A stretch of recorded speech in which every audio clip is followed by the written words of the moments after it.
Well, we were last looking at some amazing illustrations from Will. Those are fantastic, and I love the advice you gave to aspiring illustrators of just keep working at it because, yeah, it's awesome. Because eventually, then they can get to where they have awesome illustrations like this that are their friend's background on their computer. Yeah, Yeah, or a cover on the book. yeah, it's awesome. Thor's Gambit. Order it on Amazon. Yes, he's Love it. good. He's good. Well, I've been quite preoccupied with all things acting, producing, trying to line up some directing gigs, and then trying to get more into voice acting with my new mic setup that I'm still figuring out. And Good of looking mic. course, paid DM gigs. Yeah, thank you. Yes, we were playing with it before you came on. Will was helping me troubleshoot. I got to put some noise canceling panels up though, because they're getting some reverb when I speak through it. So I'm using my headset right now because it was clearer. But yeah, Yes. playing around with that. So That's what what you if? get for recording from the mines of Moria. Yes. Wait, I don't get the reference though. The the reverb, the Mines of Moria. That I don't know. I mean, yes, I don't know. I don't live in a basement though, so I'm not in the mines. I'm more worried about my cats playing on the new cat tower I built them when I'm trying to do voiceover work. But Yeah, or trying to lock them out of the room and then just in the background just hear. yes, exactly. I'm gonna time my voice acting gigs to when they're just tired during the day and they're all napping, and I'm like, all right, quick, I got to do all my auditions now. Hmm. Uh, So used to that. I've literally watched like Pilates videos now where, if it's a smaller creator on YouTube, like there's like geese honking in the background or something, and it's like this is hilarious. Geese add production value. Everyone knows that. Hmm. Mhm. Well, what else would you all like to talk about on this fun podcast where we celebrate our random spike of 4,000 views on one of our videos? Yeah. Well, I think part of it is one thing that I definitely wanted to talk about is like with the creative process with trying to like figure out these character designs and scene settings Hmm. and like because we've been going through that quite a bit here recently. I know you've been busy, so me and Carrie have done that a few times where we just hop on a call and try to work out some story beats. So Yeah, just it's, riff. it's looking amazing. So y'all are riffing Hmm. good. It's fun because I'm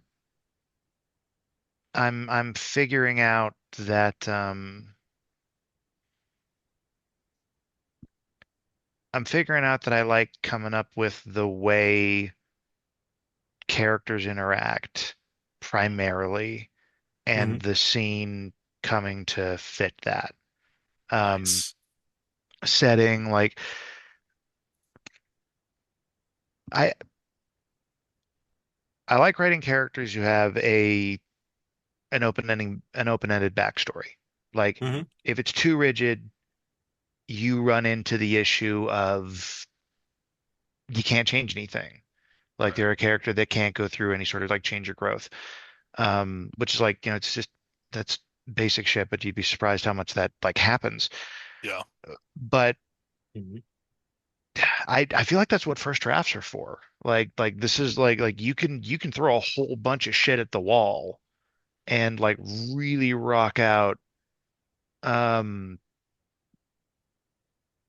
rock out a full concept of anything that you kind of want, and then you can just go back and like cut it.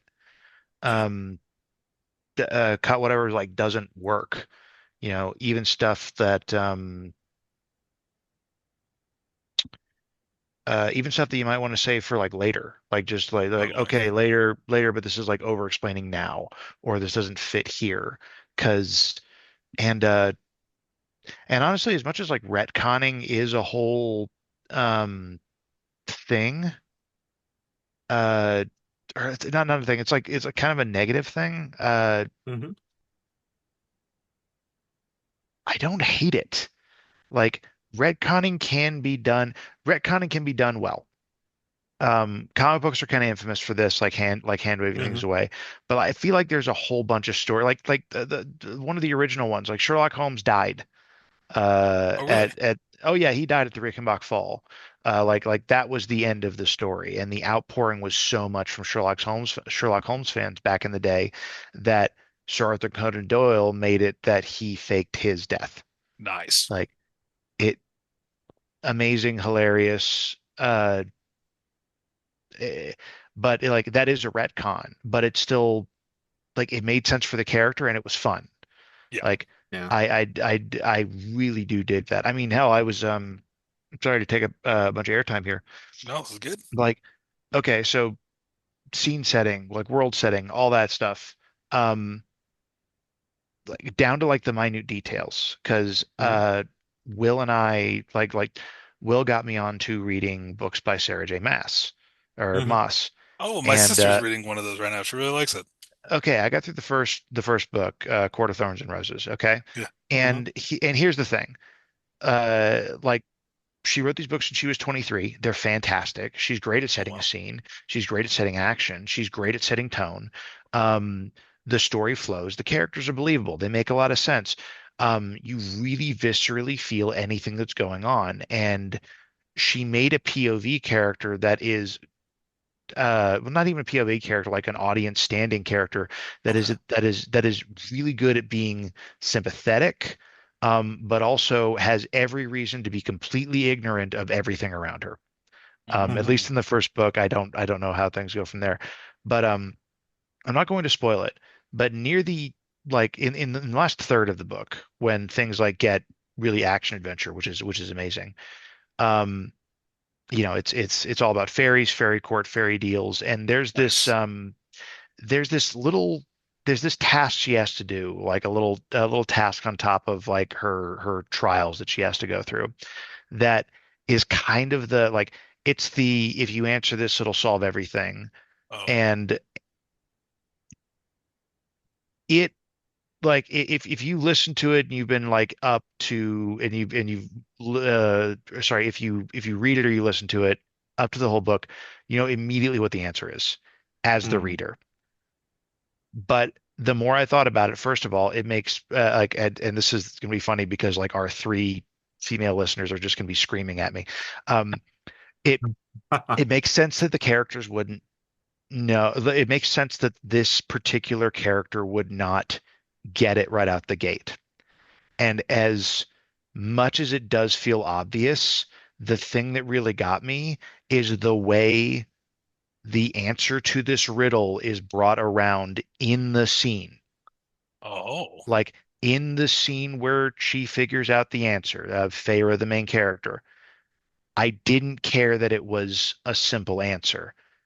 I cared that the entirety of the scene around it and everything happening fit Hmm. and meshed so well into this riddle Wow. that I was just like, I don't care.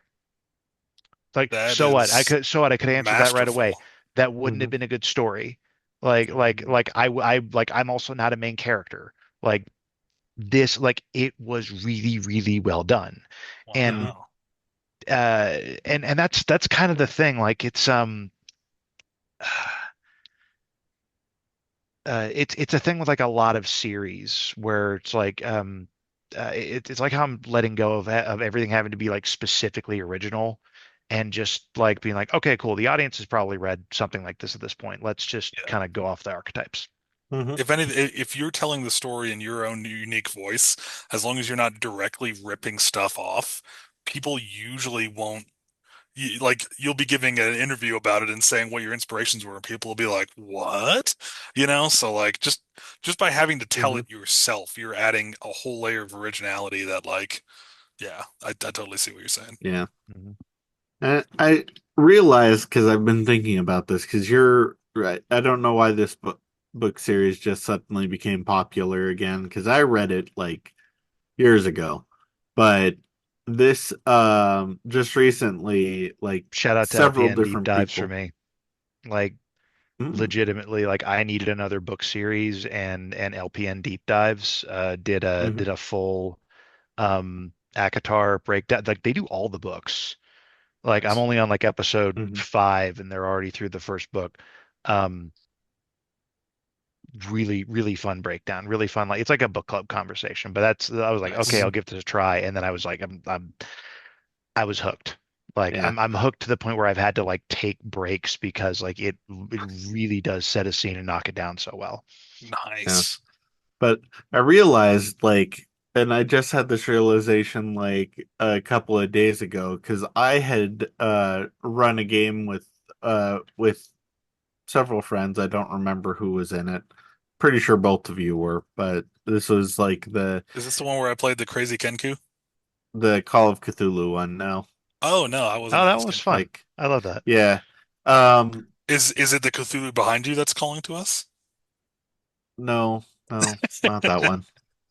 That's okay. But it was like I ran this like horror one shot and I set up what I thought was a very obvious puzzle and then we uh spent the entire hour until just everybody kind of just died from events outside of their control. Uh Hmm. As it should be in a because, Call of Cthulhu game, but you know. yeah, and I don't think they ever found any of the actual clues to the puzzle. So I've become a Score little one for more Cthulhu. sympathetic to Feyre not figuring out the very obvious puzzle. Oh yeah, because players are dumb. Like we're Mhm. we're we're all very dumb, and especially if we have a low int character and we have a reason to be as dumb as we are.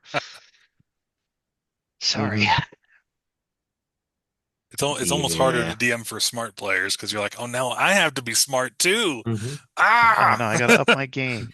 oh man, Yeah, when you're trying to play a 20 intelligence character when you only have 8 intelligence yourself. Oh yeah. big words: intelligence, logic, reasoning. Mhm. Yes.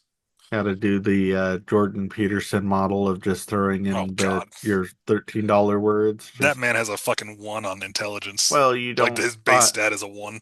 Well, you see, you don't understand because you need a metaphysical substrate in order to um, do the thing with the by Jungian model of understanding, and we don't. You see, because it all comes back to the archetypes and the shadow self. Hmm. I don't know why I'm See, doing a Ben Shapiro when I'm that's not making fun of Yeah, Jordan yeah, Peterson. just no, but you're no, actually yeah. quoting actual Jungian psychology, so the fact that there's a little bit of logic there just kind of ruins the impression for me. It was otherwise good, but the fact that your intelligence is pouring through into the Yeah. impression kind of ruins it for me. If I wanted to quote Young, I would quote Young. But yeah, fun. I was actually I've been getting into for one of the screenplays I'm working on. I had a character who it's a murder mystery. I mean, Will, you've been on table reads of I'm doing heavy rewrites on that murder mystery Hmm. with a new title and everything, but the main character was essentially kind of an audience proxy as well as just the one solving the murder.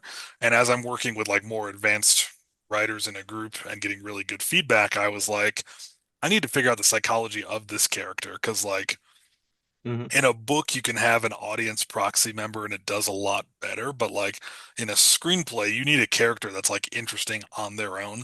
So I've been trying to, because you know she's a detective, so I'm trying to find, I didn't want to play into a lot of people I've met who have talked about why they joined either the military or law enforcement.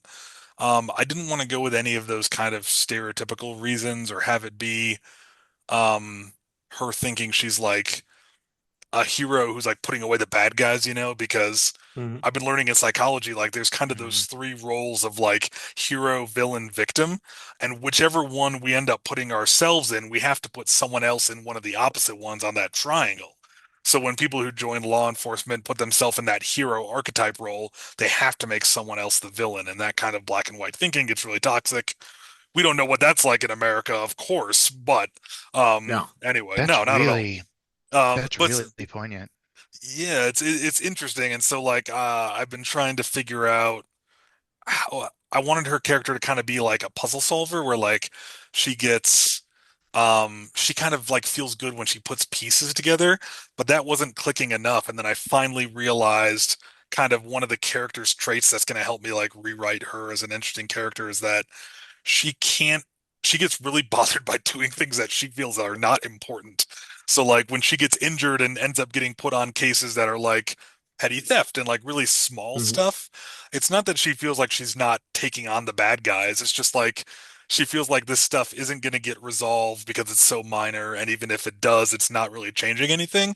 So it's like the importance of the event, not the actual ethics around it. So then when she gets on this really, weird murder case that ends up unraveling a big conspiracy, which is what the story's about, that's what kind of keeps her engaged in it. So I think hopefully that makes the character more interesting. It's still a work in Those little progress, but quirks really do make a character more interesting. yeah. Well, and I have a little bit of it's not super critical to the plot, but I still feel there's a few bits that need kind of her husband who's not there for the whole thing.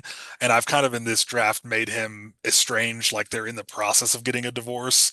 And so I had to figure out like, okay, like what was their relationship like and why did it fall apart and like getting into all that. So it's all this stuff that like I'm writing scenes that will not be in the screenplay at all, but it's just like helpful for me to know the Hmm. characters' experiences and stuff. So it's fun. It's kind of that same thing of world building of like I was realizing, okay, she's in her mid 30s, so she's essentially my age. This story's set a couple years in the future, vaguely. So like, what movies did you watch growing up? Like, why did she go into this field at all? I have to like go through the entire character, and it's interesting. Hmm. Yeah. Yeah. So, oh, did you have something to add there, Carrie? No, I was legitimately thinking about uh good detective characters in that way. Because I've been shotgunning Trope Talks again, Nice. the OSP Reds, Hmm. and they did one on detectives and how they break things down, and it weirdly it really made me want to go back and watch Columbo Oh, because I Hmm. know of Columbo in like the context of Columbo as a detective character. right. I didn't know the format of the show was at the beginning of the show, you watch the crime committed and you watch the person who committed it covering up the crime and making it look like a flawless, like there's no Oh, so the, holes in it. so the audience knows the whole time who the killer is. Exactly. Who the killer is, Whoa, what happened, interesting. how they did it, and what you're Hmm. watching is you're watching a character who is just genuinely really interested in doing his job, noticing the little inconsistencies and the little details. So it's Yeah. almost I heard about that breakdown and then I immediately listened to a reading of the Speckled Band, the old Sherlock Holmes Oh, the one with the short story, snake. I read Hmm. that the one with the when I snake, was yeah. a young kid, yes. And It was very scary.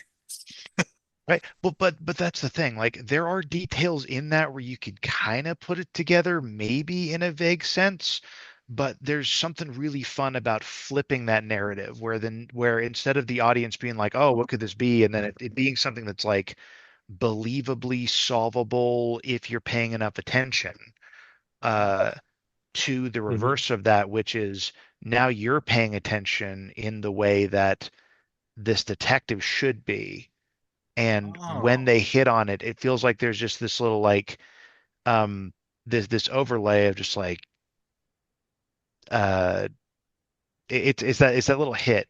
It's that little draw Hmm. of it's the same reason that Die Hard works. I'm sorry. I'm bringing it back to Die Hard.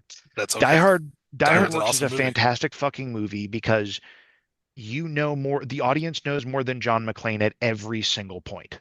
Oh, I never thought of that aspect of it. I always thought it was successful because it kind of was like Indiana Jones, where you have a protagonist who feels less like a superhero and more like an everyday person, and he's vulnerable. So you Hmm. genuinely care and want him to succeed.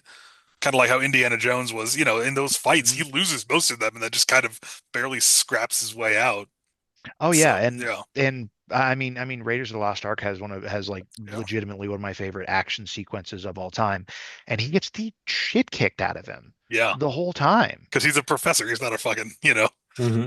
martial Yeah, artist. Yeah, exactly. Like, yeah, he can handle himself, but he's not, like he's not Jackie Chan, yeah, which I have a whole other diatribe about Jackie Chan and how Jackie Chan fight scenes are fantastic because yes, he takes the fact that you know that he's Jackie Chan and then puts himself at a disadvantage in the perfect way that it makes the fight thrilling. But I'm just gonna yes. like I'm gonna reel back from that This is because this is quality podcast content. Keep it yeah. up. Well, it's like that's the thing. John McCain is a good John John McClane, not McClane. John McCain. Yeah. John McClane is a good cop, and I haven't watched Die Hard like 2 years. Like, is a great cop. Like that's the thing. Like he's a good like detective. And Hmm. he's over it. He's middle aged. He's like, and before that, Bruce Willis was a comedy actor. Like his thing was moonlighting. Um, Mhm. Yeah, but like it's like how Paul Rudd does action shit now. Like, like you get a funny guy in the right context and it makes action punch that much more. But the thing I like Hmm. about the structure is it's a really, really, really well structured action movie. But the thing is, like, it doesn't just stay in John McClane's or Bruce Willis's perspective the whole time.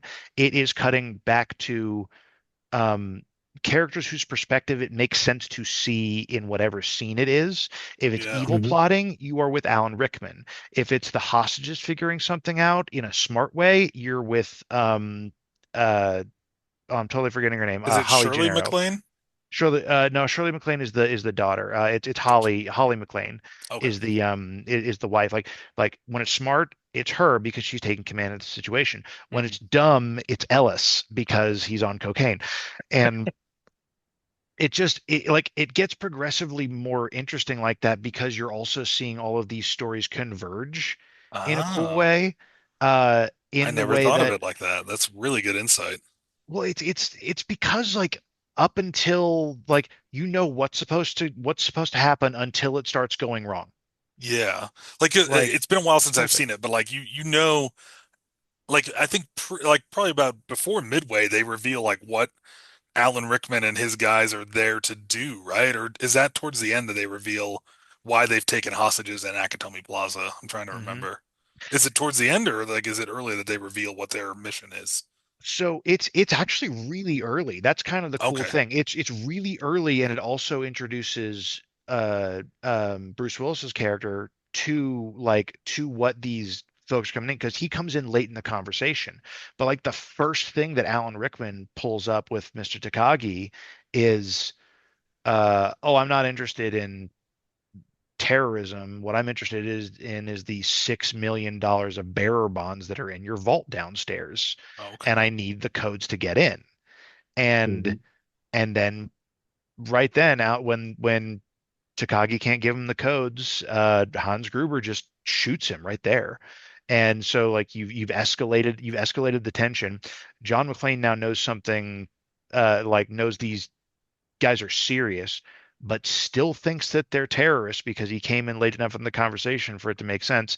And that immediately kicks off the next action sequence of go find whoever this fucker is up on the construction level. Like it's it's like that's the thing. Like it's like everybody's missing a piece. Alan Rickman Hmm. doesn't know that John McClane is a cop. Sorry, Hans Gruber doesn't know that John McClane is a cop and is actually competent, but he that is revealed over time. What the Uh, terrorists are doing, like John McClane doesn't know he thinks they're terrorists, but that's slowly revealed that there are layers to this plan. This is really well thought out. And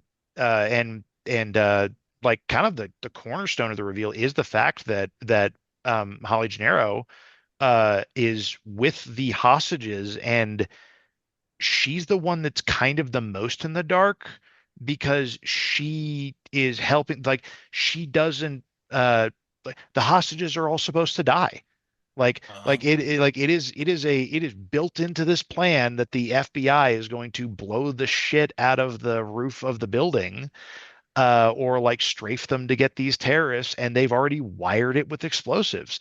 Like everything about this is like everybody's missing a piece, and they're all dancing around it until they start figuring each other out, and it starts making sense. So that's anyway, brilliant. that's That's that's brilliant my TED structure. talk. Like, Jake Peralta would be proud. That was my favorite running gag in a show ever. That's Just I need a background show, at any given time. So currently I'm rewatching Brooklyn Nine-Nine and just excellent comedy writing on that show. It's great. when they go to LA and they go to Yeah, the Fox building, that's Nakatomi Plaza. yeah, That was like immediately after I had done that same thing on like my yeah. second visit to LA. And Nice. I was like, oh wow, it's just like Die Hard. And he's like, it's just like Die Hard. Take my picture with it. Like You're like relatable. Perfect. Oh, it's very. great. Yeah. It's funny with the detectives because I think you just I don't know if you've gotten through because I recommended the Christopher Lee's reading of Edgar Allan Poe's Ooh. books. And Which I Edgar am Allan Poe going is, through. if anybody wants to go back to when we interviewed Jacob Mendel from The Expanse, Jacob, our friend who did an yeah. amazing one-man play about Edgar Allan Mhm. Poe that was incredible to watch in Yeah. Chicago. I had a blast at that. And Edgar Allan Poe is the grandfather of the detective novel, as too few people know. Really? Yeah, I I and think one we of the mentioned this on the I hadn't thought podcast, but about I that. had forgotten it. yes, Yes. in fact, one of the in fact, my favorite detective novel from Edgar Allan Poe is one of the ones in that the reading of Christopher Lee with Murder on the Rue Morgue, where Mm, he kind of goes through that detective who just kind of single-handedly figures it out trope, okay. or rather starts it. I think that's actually the first like use of that trope, but what would become the trope Yeah. in that book, where all of the characters they're interviewing it and nobody has the full story and they're just trying to like put pieces together until the brilliant detective comes in and just solves everything. Wow. Can That's I cool. say, um, as an interjection to how much I'm enjoying this, I'm listening to the Christopher Lee readings of Edgar Allan Poe stories, and I'm not that far in. I'm through Hop Frog and The Raven, but Yeah. I'm listening to them while I am stretching in the mornings. And I was just over here stretching, and I realized that I have the collected works of Edgar Allan Poe over here. And Nice. so I was literally like leg up on the banister doing ballet stretches while Mhm. reading along to Christopher Lee doing a recitation of The Raven. That's amazing. And Beautiful. I was like, this is my Peak vibe. living. I'm Peak like, Pretty yeah, sure living. that counts as a spiritual experience. it Yes. pretty much was at this point. That Mhm. is amazing. I Oh, think I also have the collected works of Edgar Allan Poe uh, somewhere. when you turned over, I thought Cthulhu said something to you, and I was like, okay. Answer Cthulhu. It's fine. What's that about, Ruya? Uh, no, no, we're not raising a city tonight. That's tomorrow. But are I we don't raising a care how city? cute you are. Just play with the cat. Delightful stuff. Well, friends, I think that is a good place to end the episode because I am getting hungry and it is dinner time for me. But Honest, this same. was a delightful Nerds Yeah. and Friends. We got to do this more often. This was very fun. Thank you, Agreed. whoever gave us Hmm. 4,000 views and prompted us to meld our busy schedules to do this. This was very fun. Absolutely. Yay. Indeed.